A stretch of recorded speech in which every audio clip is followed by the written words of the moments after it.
Financially raw, real, authentic wisdom with Lourens from Retire Rich and Happy. Financially raw, real, authentic. Good morning, everyone, and welcome to another episode of Financially Raw. I haven't been around for a while. I think it was about a month ago the last time I was on, and we had a little bit of issues that I had to sort out, but I'm glad to be back, and I'm very excited about today's show that we have. So everybody that I've missed you, hopefully you've missed me, and I'm looking forward to sharing some wisdom with you, with one of the people in the country I think that is most qualified to give us some advice and give us some direction on what's going to happen with this two-pot system. I know it sounds like a funny thing, two pots. What does it mean? What is it going to mean to my retirement? So a lot of people have asked me these questions, and I look forward to answering these questions for you today. Also, if you have any questions, you are welcome to WhatsApp us. The WhatsApp number is on screen. It's 0828016693. Please don't ask questions on the social media channels because I'm alone. So I don't have somebody checking that, and I can't see all the social media channels all at once. So you're welcome to WhatsApp us at 0828016693. In studio, we will gladly answer your question. Those of you listening on Berg Studio, at the top of the page, you'll see there's a shout out button. Just press that button. You can ask a question there, and that I will get in studio, and we will answer those questions. So what are we going to talk about today? We're going to talk about the two-pot system for retirement that is being implemented from a legislative provisions from government. And in studio, my special guest today is Acton. She's an accomplished financial professional who transitioned from healthcare and general management to the retirement fund industry. Her career spans various roles, including retirement fund valuator and consultant, with a focus on innovation and distribution strategy. She holds a postgraduate diploma in financial law, CFP designation, and a strategy certificate from Harvard Business School. Michelle is an expert in retirement reform at Old Mutual, leading discussions with stakeholders and managing two-pot changes. I don't want to even see what the systems that needs to be done to get that done. But anyway, beyond work, she's actively involved in South African social security committees, and in her personal life, she's a dedicated wife, mother, endurance runner, again, not something I want to do with you, and enjoys socializing with friends over a glass of wine. Welcome, Michelle, and thank you for joining us. Thank you, and good morning. Tell us a little bit, I know we've put a mouthful now, but tell us a little bit about your passion for retirement, because I see you're not just involved with it in your career, you're involved in other things around social and retirement and those things as well. Tell us a little bit about that. Sure. Okay. So I do have an absolute passion for retirement. Some people look at me funny, an actuary in retirement fund, surely it should be boring. And it isn't. And I think one of the things that drives me is around the difference it can make to average South Africans, and how critical it is to make sure that South Africans are okay in retirement, especially in a country like South Africa, where the only safety net we've got is the old age state grant and your friends and family and the living with your in-laws. So from that aspect, I think it's really, really important to make sure that we help people understand the importance of retirement and put the right tools in place that when they get there, they're okay. Because there's nothing worse than getting to the age where you've worked your whole lifetime and actually you can't afford to retire. So for me, that's been a massive passion. And I get really excited when I can see some, like, the two-part system in terms of what that can turn around and do. So yeah. And you're feeling, like you said off air as well, it is a step in the right direction. Without a doubt. And we'll show that to people today. Yeah. Because unfortunately, in our country, we have this legislation. I personally believe we are an over-legislated country. And we get this new legislation, and more often than not, what they're trying to achieve and what they eventually end up achieving is two completely different things. And they typically achieve the opposite of what they're looking for. And hopefully we can show people today that it's not that in this case. This is actually a positive thing that is happening. So if you have any questions, you are welcome to ask us in studio. We will be glad to answer, or not me. Michelle is the expert. I'll just ask more questions. And then secondly, what we're going to do is we're going to do it a little bit differently today. We're going to have less music breaks. It is Michelle's music choice today, but we're going to have a few less music breaks because we can only run until 11:45. So if you have questions, you have to ask them now. I've only got Michelle up to 11:45. She's in high demand, so she needs to get going again. We never know with load shedding how many robots are going to be out or anything like that, so we need to get Michelle out of here. As per usual, when we do have a music break, those of you who are watching on our social media channels, you unfortunately won't be able to listen to Michelle's playlist. But we will show you a video on the difference between a retirement annuity and annuity. It's one of the shows we did a year or so ago, and it's always important to understand what's the difference between what is a retirement annuity, what does it do, and what is an annuity, and what does that do. So to keep with the retirement theme that we have this week, those of you on Berg Studio, we will have some music playing as well. And then we will get back to Michelle. So I'm going to go for our first music break quickly. And like I said, those of you on social media, you're going to have a little video that you're going to watch on RAs versus a living annuity or an annuity.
Let's get into the topic for today, retirement annuities and annuities. So let's have a look at the difference first so that people understand exactly what is a retirement annuity and what is an annuity.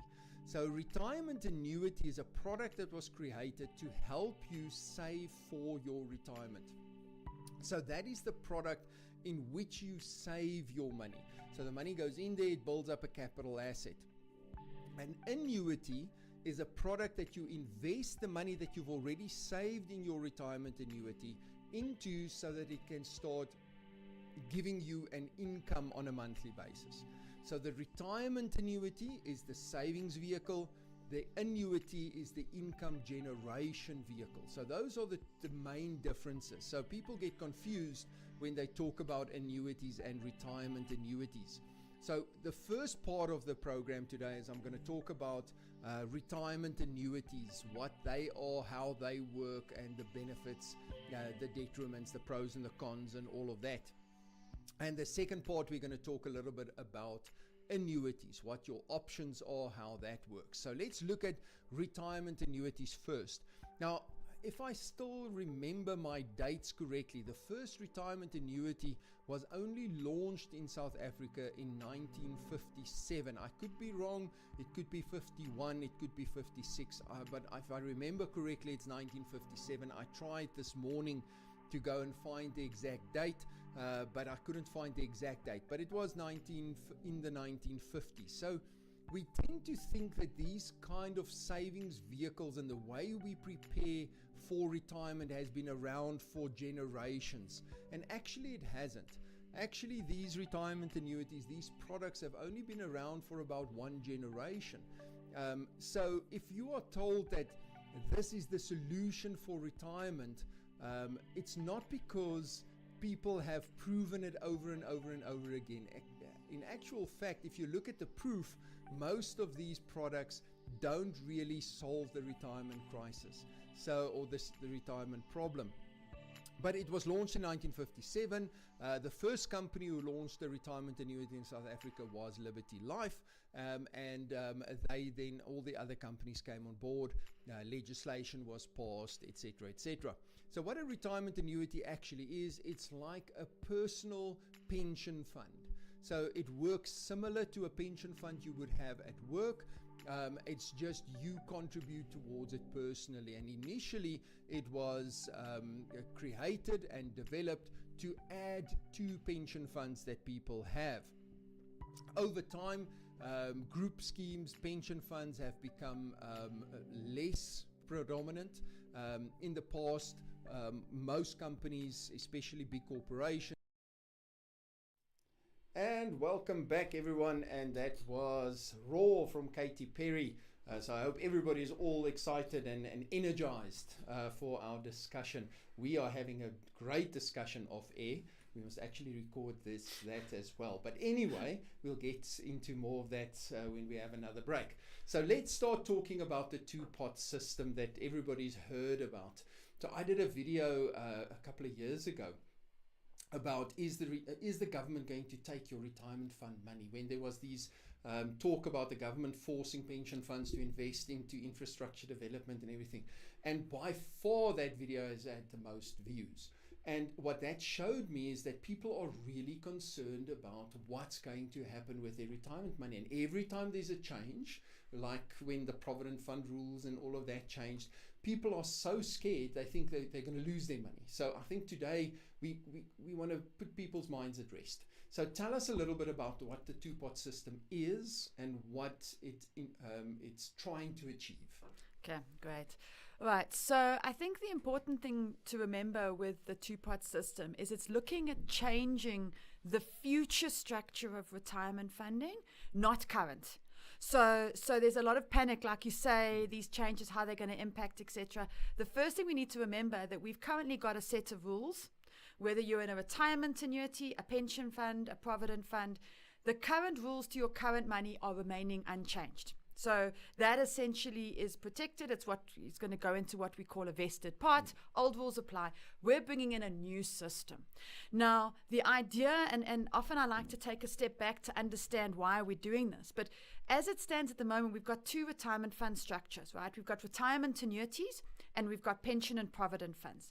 Now, retirement annuities, you put your money in, you cannot touch it till you get to retirement, right? Doesn't matter what you do, that money's locked in.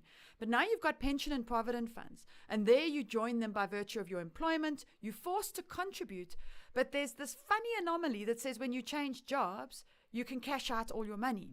Now, the problem with that is twofold. Number one, they link access to money to changing jobs, which doesn't make sense at all, because who says that's when you need money, you know? But second of all, it means that you might have saved for 10 years, but now you're accessing your savings. And that mismatch is probably one of the biggest challenges we're finding, because people are not retiring comfortably at retirement, despite working for 20, 30, 40 years, exactly. Because every time you're accessing your pension fund. But the other thing that it showed us, especially during COVID, and COVID was a phenomenal catalyst with this, is people, whether in occupational funds or retirement annuity funds, suddenly had this unexpected, oh my goodness, my income's stopping, I don't have access to money, and everything I have is saved up in my retirement fund that I can't access. And so that made the realization that we need to be able to be bringing in some sort of flexibility. But on the other side, we need to do a bit more lock-in than we've got now. And so that's, we want to give people it's a bit access, of a balance, but we want to take right? away access, yeah. And that is what is so sexy about this new two-pot system. So the idea, the reason it's called two-pot is it says going forward, you're going to have two accounts in your funds. Remember, it's all part of your retirement savings. This is still all going to retirement savings. But there's going to be two pots, and a third of your money will go into the savings pot into the future, and 2/3 of your money will go into this retirement pot. And the idea is when you reach retirement, whatever's in your retirement pot, that's what you use to secure your income. So you go and buy an annuity, whatever it might look like. That becomes your security for income at retirement. And then you've got your savings part, and that is your lump sum at retirement. So just like now, when you get to retirement, you can take a third in cash, 2/3 used to buy a pension. Nothing's changing, but in terms of that split, it's just getting split at the beginning. And so what essentially happens now in this new system is every single person, whether you're part of a pension fund, provident fund, retirement annuity, everybody will now have these two parts, the savings part and this retirement part. Now, the retirement part, now you will not have access to that till retirement. So think of that retirement part will operate similar to how we expect it in a retirement annuity seen at the moment. But the other 1/3, which is your lump sum at retirement, that you can access if you need to due to an emergency. But remember, that's your lump sum at retirement. So if you need to access some of it beforehand, you're just going to reduce how much lump sum you have at retirement. Exactly. So it enables people to have more control over their retirement money, and gives you a bit more flexibility, because now you know if you're part of a retirement fund, you have this emergency savings. So if we have another COVID, God forbid, another COVID event, if you're a member of a retirement fund, it will mean you've got ability to have some access to these funds. So that's really the intention. So you're going to have sort of two parts of your money, if I can put it that way. You're going to have your old money, which is part of the old rules, the old regime, and you're going to have your new money, which has got these two parts. Add it all together, that is your money you've got saved for retirement. But you'll be allowed a bit, the rules are changing to the underlying components to give you slightly more flexibility. Okay. So if you leave a company in the future now, in the past you had the option of withdrawing all your money, paying tax, and then doing with the balance what you want, which a lot of people did do. Or you could move it into a preserver fund, or you could move it into another RA, or you could move it into your new fund. That would still stay the same. The only difference is you won't be able to withdraw the whole amount. You'll only be able to withdraw the 1/3 if you wanted to withdraw. Otherwise, you still have to either put it into a preserver or either put it into a retirement annuity. Am I understanding that correctly? Okay, so we have to Or break how does this that up. change? Okay, Yeah. so essentially moving forward, first of all, access to the savings pot, because that's what's getting all the attention, all the noise. Everyone's getting very, very excited because they're now going to be able to access their retirement fund money.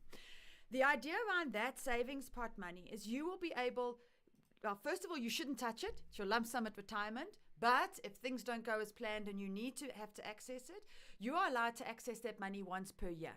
Okay, so whether you're changing jobs or not. So if I'm saving in a retirement annuity fund, I automatically, going into the future, will have contributions being allocated to the savings pot. And if I need to come forward and access it, I can at any time. But you can only access it once a year, once per tax year. And the minimum amount you'll be able to access is 2,000, but there's no max. So if I have 500,000 saved in my savings pot, over time I've built that up, and something happens that I need to be able to access it, you can now access it, no longer linked to changing jobs. Okay. So the access to the savings pot is not linked to changing jobs. But only once per year. Only once per year. That's an now, important one, we shouldn't be accessing it all, right? Yes, It's emergency savings. I always say if an emergency saving, an event is happening on an annual basis, you've got to question, is that emergency or bad financial planning? And that's the difference, right? So an emergency, I mean, like we talk about COVID as an emergency, right? That shouldn't happen on a regular basis. We talk about death in a family being an emergency. So there are these elements that are valid emergencies. But it's also up to each person to self-manage, because you'll know that if I access my savings pot now, I'm advancing my lump sum at retirement. So the only person I'm taking this money from is me. So I need to assess if that's the right thing.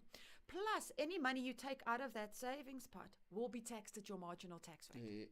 Okay. So there's no longer the first 500,000 is tax free and No. So the way it will work is if you are before retirement, the savings component, and you take money out, it'll be taxed as your marginal tax rate. Because remember, like money going in is tax free, right? Yes, exactly. You get your tax deduction with the money going into the retirement fund. So if you want to access it, it's going to be charged at your marginal tax rate. Pay the tax on it. But if you leave your money in your savings pot all the way till retirement and you take it out at retirement, then your lump sum tax table still apply. So there is that tax incentive to leave it there. So the idea really is that that money should stay there till retirement. But if you need it, you can access it, understand you'll need to pay tax, but ultimately we'll need to self-manage ourselves and understand that we should be leaving it. Do you think people have the discipline to self-manage? Oh. Shouldn't I ask that question? I think one of the problems, and I often say it's a South African problem, then you see what happens around the rest of the world, and it's not necessarily a South African problem. No, it's not. At all. Definitely. I was reading an article recently around Chile, and they allowed access to retirement funds during COVID, and it's completely destroyed people's retirement outcomes significantly because of that ability. So the truth is, yes, if we give people access to money and they need it, they're going to access it. But the idea is over time, this is a big change, right? They're not calling it a retirement reform for nothing. It is a significant shift. There's going to be a lot of time over time that we'll need to change people's mindsets and understand. Exactly. But what I always look at is saying, okay, the focus is on the savings part, but what gets me really excited is this retirement part component. Because at the moment, people are managing their money, but they've got access realistically to all of it. Yes. They just need to change jobs, for example, in the occupational space. And I've heard of people resigning to access through their money. company to access the money, and then they get reappointed. And those kind of things it's so dangerous. And like I said at the beginning, we don't have safety nets. Now, around the world, it is pretty much proven that if you don't force someone to save, they don't save by accident, okay? So forced saving is important, but forced preservation is also really important. So if you go around the world and look at most retirement fund systems in all the countries, especially when you're looking at first world countries, for example, they have got systems where, and no one debates, no one discusses, no one argues. It is you will put money away every month and you will only get it at retirement. Yes, we had this unusual rule in our system that says you can change jobs, you can cash it out. And the sad thing is we're finding over 90% of people, when they change jobs, are cashing out their pension fund. Exactly. And there's no one else who's going to help them at the end. And as we know, and I can spend hours on this topic on its own, we work for, if we're lucky, we work for 40 years, maybe 35 years, maybe 30 years, depending on the individual circumstances. But if you're retiring at 65, your life expectancy is over 20 years. Yeah. So almost be saving more than half of what you were working. So that is why I know when young people join the workplace, they go, why should I save for retirement? It shouldn't matter, But the truth is, you need to be saving for 40 years to live on that savings for 20 years. If you think you can save for 20 and then live on that savings for 20, you're going to be sadly disappointed. Not going to happen. Because in the retirement fund world, there is no magic. Okay, the only magic in our space is actually compound interest, and the only way it can take effect is by putting money in and leaving it there. So that's the real thing we need to be remembering. So this new system is going to force people to save. So this accessibility part is only a third. The 2/3 part, we're now going to have people saving. But I wanted to come back to that question you asked about when I changed jobs, because that's been creating a lot of panic. As I mentioned at the beginning, what you've got in your fund as at the start of the system, that money, the rules are still the same. So what will happen is I'm going to have a vested pot, a savings pot, and a retirement pot. An old one. And that's all going to be saved, and that's going to be my value. So when I change jobs, you'll say, what do you want to do with your vested pot? What do you want to do with your savings pot? And what do you want to do with your retirement pot? And the vested pot, you can still take it all out in cash if you feel the need. Not that one should, but you can still do it. But the others, there'll be those preservation options. So there will no longer for retirement pot be option of you can take your money out in cash, but there'll be the options. Do you want to leave it in your existing fund? Do you want to move it to your new employer? Do you want to put it in a retirement annuity or a preservation fund? Those options will still be available. I think that's a very big thing that people need to understand. Your existing funds, if you've been working for 30 years, this pops in. Nothing changes with what you're doing. It's only moving forward. So It's more the next generation that will really feel the impact of these changes. Somebody who's only got 4 years to retirement or 5 years to retirement, it's not going to make a major difference in there. They're just going to have the small little 1/3 sitting there, which is important. Okay, so we've got a question. The name is Retirement to be Advised. So Retirement to be Advised. I have dealt with government retirement funds in the past. Until 1994, the first 600,000 of their retirement funds were tax-free. Is it still enforceable? So, So that's referring to the GEPF, right? Yes. So that's GEPF members, and there was a different tax regime for the GEPF, and that does still apply. So this doesn't change that. Yes. Because the GEPF is also going to be impacted by this two-part. But of course, that is really around the tax opportunity when you take your money out. And that, of course, will fall into that bucket I mentioned right in the beginning. Old money, old rules, don't change. vested. So on that situation, money accrued pre-1994 in a government fund, that you could take, I think, if it's 600,000 tax-free, that doesn't change. Yeah, that's having no impact. Yeah, so it's going to be interesting with the GPF being a defined benefit fund. I think it's the only defined benefit fund still left in the country. There's a few very small ones, but it's definitely the biggest. Yeah, by far. How they going to implement, or not how, they have to, but how it's going to impact that. I think it's more going to be an impact when people resign from there, not when they retire that much, because that's sort of a guaranteed income and a gratuity portion at that point. Yes. So, I mean, I think there's still a lot of information we need to get, right? And I can imagine, just like every fund is busy mulling over what this means and how we need to implement it and how it's going to work, the GPF is doing the same. But in theory, the concept is going forward. If you're a member of a government employee fund, then you should be able to have a portion of your money accessed without changing jobs, right? And that's the big thing, is you're going to have some accessibility if you need it without changing jobs. And of course, anything you access will impact ultimately your retirement fund. The complexity in the GPF is it'll probably adjust things like pensionable service and result in a reduction in pensionable service rather than a reduction in your fund balance, which happens in a defined contribution fund. Yeah, that's exactly what I was thinking, how they would probably do it. That's why they got the clever actuaries. You would buy some of your years. You say, okay, I'm giving up one of my years of service to access some of the money now. Correct. It's that sort of... that's also, it's dangerous. People need to think about that. Don't just go to your GPF now and go buy back years, because those years are valuable. Yeah. So when will this officially begin? Sure, that's the big red hot question, right? Because the proposed regulations that are currently in place or out there are talking about a 1 March 2024. Okay. Now, originally when this came out, I mean, the talk of this started 2021, and when the first regs came out, they spoke about a 1 March 2023, which we all went, it's way too soon. This is a massive change. Let's not rush it. And then they adjusted the date to 2024. And so in the budget speeches, in the communication we're receiving from government, everything is pointing to a 1 March 2024 effective date. The challenge, though, is the regulations haven't been finalized. So we had a second draft come out in June. I think this goes to have parliamentary discussions next week. And so after that, we should get into a position, hopefully, where we see the final regulations and then they go through the gazetting process. But if it gets gazetted at the end of this year, for example, that's a lot of work. I mean, I think most funds have started getting ready, but it's very difficult on the finer details until the regulations are finalized.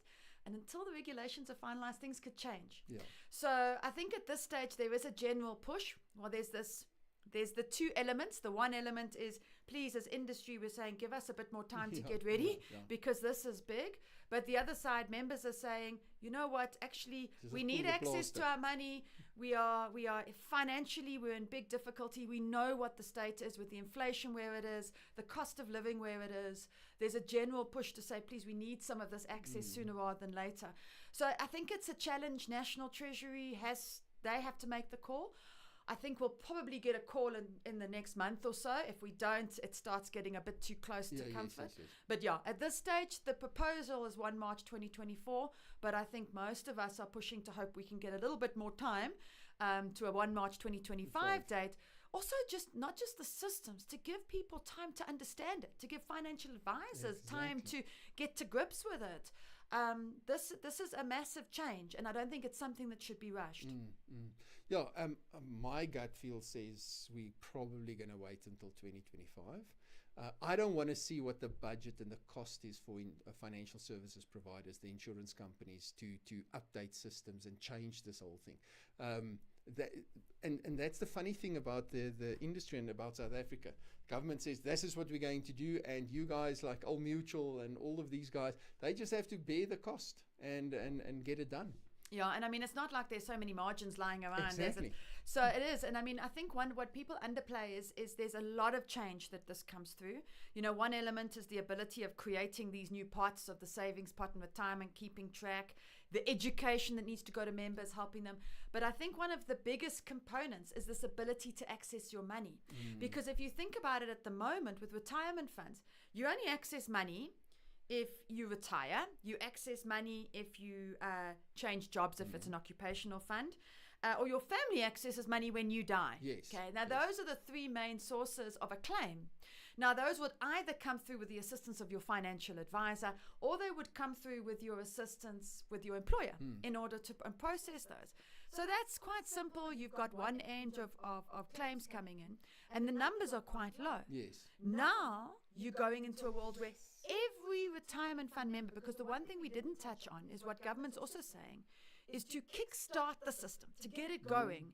We're going to transfer 10% of what you've already saved, From the capped vested at fund. 25,000 Okay. as an opening balance in your savings pot on day one. Okay. So what does that mean? 1 March, every South African who's a member of a retirement fund will have an opening balance in their savings pot that they can access. So if there's more than 2,000 Rand in, they can come forward. Now we all know what that means. It's going to be... We are going to have a huge amount of members coming forward going, I want my money.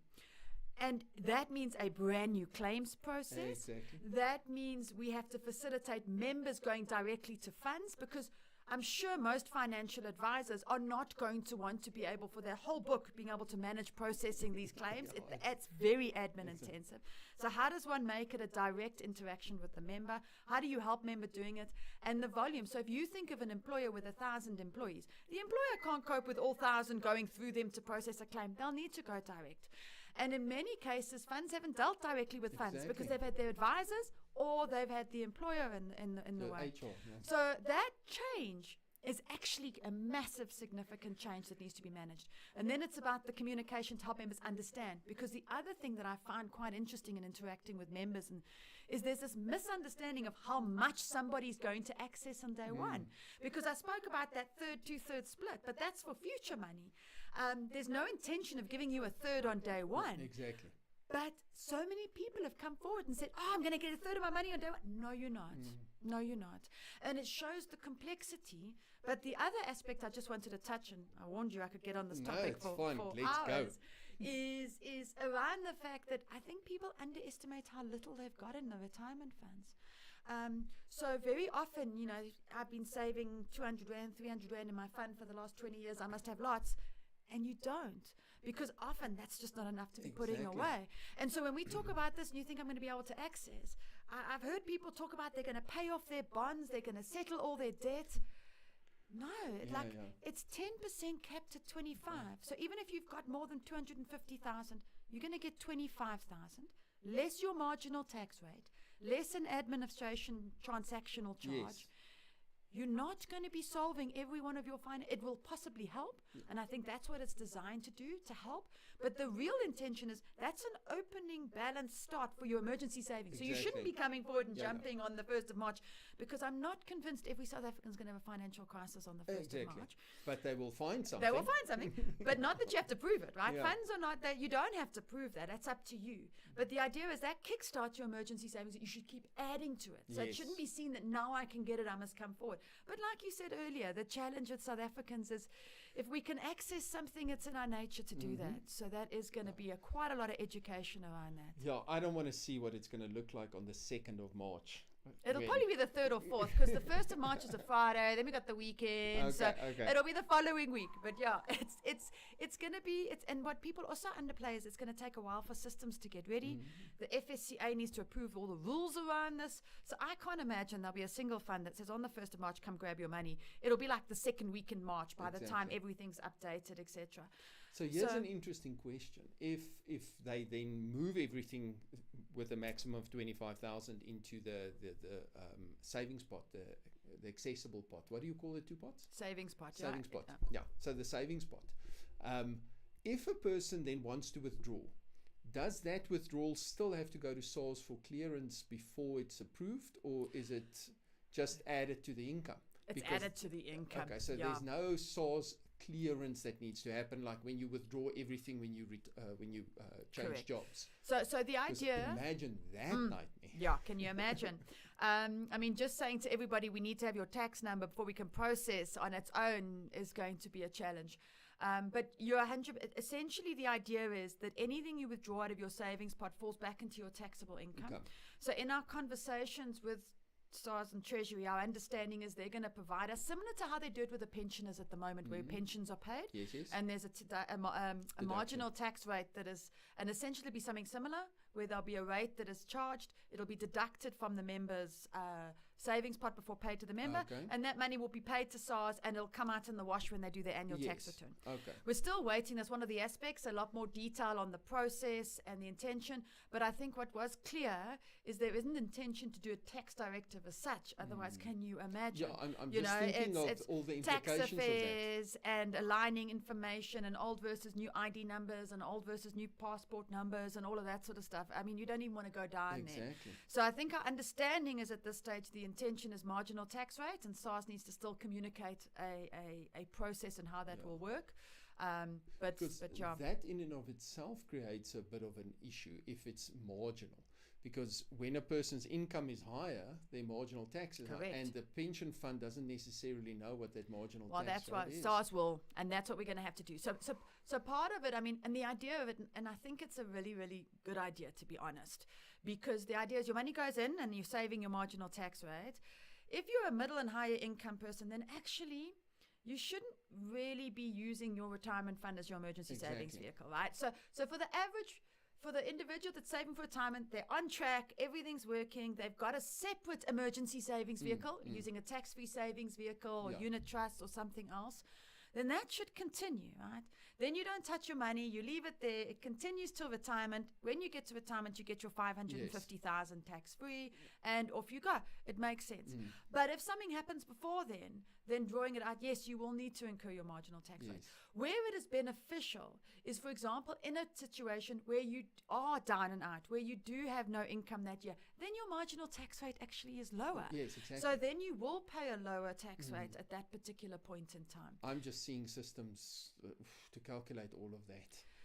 Yeah, I mean, the calculation's not really the challenge. You tell us it's 36%, we'll take 36% off. That's the easy number. I think the challenge is trying to keep up with the recons in terms of making sure that the number we get from SARS, but we have the same problem with pensioners when Exactly. pensioner payroll, with pensions paying annuities.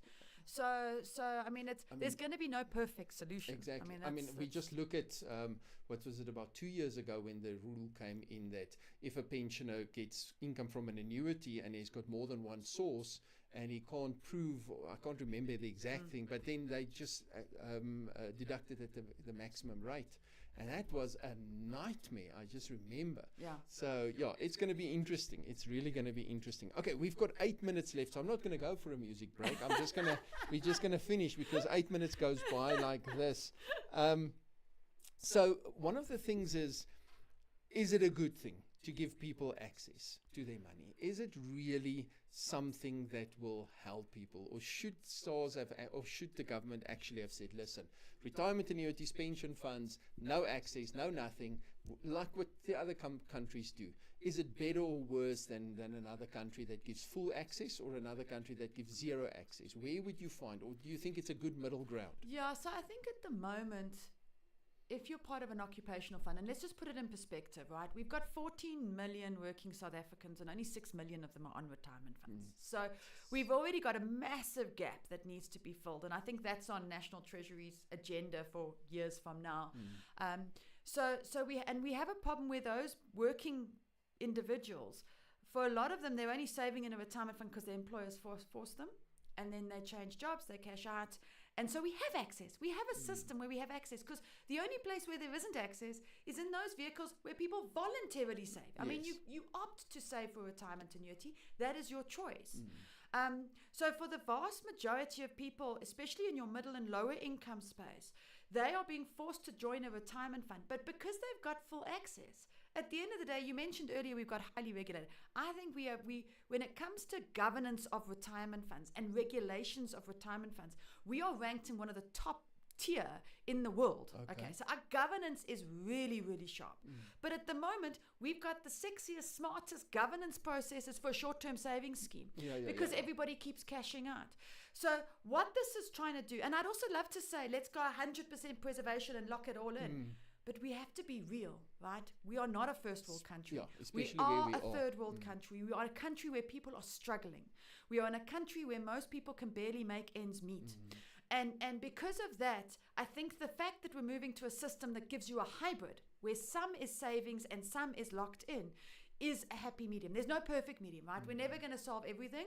But for those individuals who would not normally access, nothing's going to change for them. You leave your money, you keep going, it's going to stay invested as it is. But for those individuals that otherwise would continuously access, they have already, this at least reduces the access ability. It stops the need for people to change jobs to cash out. But what we have done is we've run a couple of projections of what are we seeing in retirement outcomes at the moment, and what do we see the change because of two parts. And because of just locking in that 2/3, we are seeing the fact that members' retirement outcomes will increase by 3 times. Sure. Now that's a Because massive, of the compounding correct, effect. Yeah. because of compounding effect. So what does that mean? It means in a few years from now, and with retirement funds, change takes, it's not like I change the system today and tomorrow it works. It doesn't, it takes time. Money takes time to build up. But if you think about it, I always think about my son who's about to leave university. And when he leaves university, his first salary, he's going to have to contribute to a retirement fund. He doesn't have a choice. His mother is in the space. He's been brainwashed.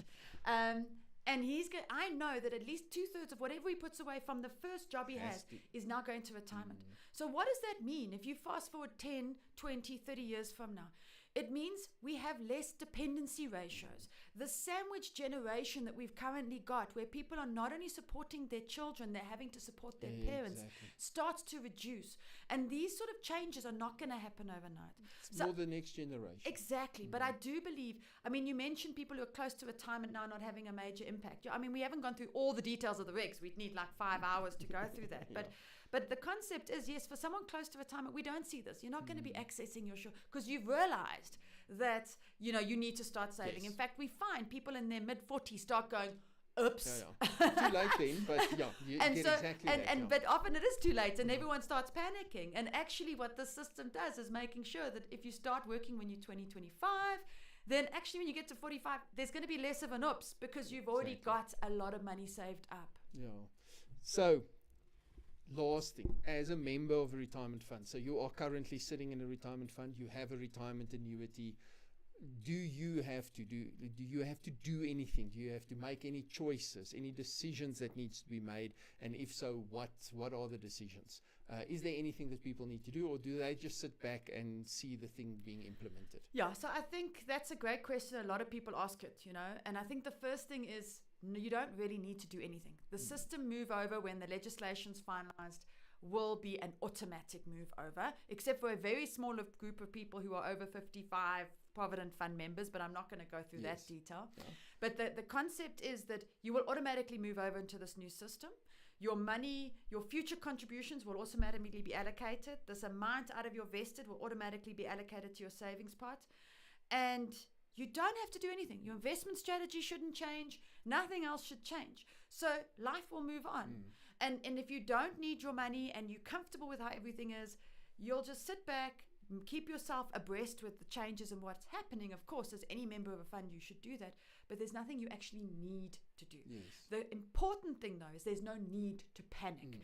Because there's been a lot. I remember in 2016 when the Provident Fund annuitization started conversations that was coming through, there was massive panic. Yeah, Government's going to come take my everything. money. I need to quit my job and resign now. Otherwise, and that wasn't the case at all. Most people didn't even see it happening. There was never that was never the intention, and that's the same again. That's the nice thing about this vested concept. And it says everything you've got in your fund at the moment, all the old rules are going to keep applying, even if it's 20 years from now when you leave the fund. And so there's no need to panic, and there's no need to sort of do anything except just keep yourself informed. And I always believe, as a South African who is working, your obligation is to keep yourself up to financially up to date, so that you understand the impact of your choices, because you are the only one who is responsible for your savings and your retirement benefits. So one question, and I know we've got 2 minutes. I've got one question. Do you think, or wouldn't it be advisable to look at that savings pot and have a lower risk investment strategy in the savings pot, seeing that you might have to access it? Or do you feel Regulation 28 is adequate to make provision for that? Sure. I need like 45 minutes to answer that question. So you've got quickly, one. I got 1 minute. So I think in theory, currently we have a Regulation 28, which creates a sufficient liquidity and sufficient growth that we can get our money where it needs to be. Now, I always believe you need to be invested aggressively for the majority of your working lifetime. Now, when I started, I said that this is still a retirement fund. That savings pot is still a retirement fund. It's still retirement fund money. If you start investing that more conservatively, you are going to reduce your retirement fund value in the long term. So like I always throw around CPI plus 5, right? We need to be earning inflation plus 5 on our money for 40 years to make sure we're going to be okay. Now, if you start saying, actually, I'm going to do that CPI plus 5 for 2/3 of my money, and that 1/3 I'm going to put in cash, which gives us inflation plus 1. You are immediately reducing your opportunity for retirement. So at the moment, when people change jobs, they cash out, but that doesn't mean they invest just in case they might resign. It means that they're actually still invested as if they're there for retirement. So I do believe, and this is my personal opinion, that investment strategy shouldn't change. Regulation 28 gives enough liquidity that if you need to access, you can. But I think you need to keep your mind that says we need to be investing for retirement, not for just in case I might have some situation. If you want to do that, then go do that in your tax-free savings vehicle. But it's definitely not something you should be doing in your retirement vehicle. Because it should only be accessed in an emergency. If you start planning for it as a savings portion or a little bit of a reserve fund, that if I want to buy a new couch, then I can dip into that, then you're missing the point of the whole thing. Correct. Michelle, thank you so much. Your time is up, or my time is up with you. I would sit and chat with you for another hour because there's so much that we can talk about, but I really appreciate that you came through. And I hope everybody watching and listening learned something and got a little bit of a better understanding of it, and a little bit of, what's the word I'm looking for? Peace of mind, knowing that it's not going to change the whole world. You're not going to lose anything. It very much stays the same. It's just a new way of structuring it. Thank you so much. Thank you. I really appreciate you being here. And then hopefully we can have you on another time when it's closer to implementation and actually chat about, okay, what's happening? How are things happening? Thank you for coming. And guys, thank you very much for joining us. And I will see you again next week. Same time, same place. Cheers, everybody. Financially raw, real, authentic wisdom with Lourens from Retire Rich and Happy. Financially raw, real, authentic wisdom with Lourens from Retire Rich and Happy. Financially raw, real, authentic wisdom with Lourens from Retire Rich and Happy. Financially raw, real, authentic wisdom with